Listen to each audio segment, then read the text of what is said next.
this story. Max learns to clean up. Max, Bobo, and Pengy are excited to play in the toy store play corner. Max has fun playing with blocks and toy cars, while Bobo and Pengy watch and join in kindly.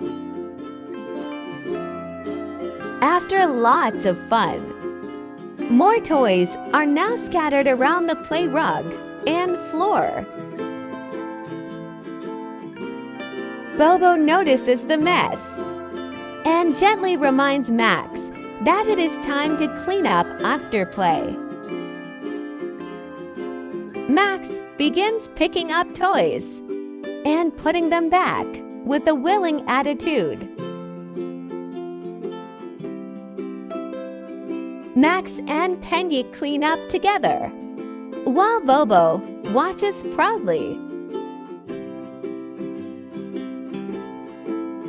Most of the toys are back in place, and the play area is nearly tidy again. Max learned that cleaning up after play is kind and helpful. Hope you enjoyed this story. See you next time with Bobo and friends.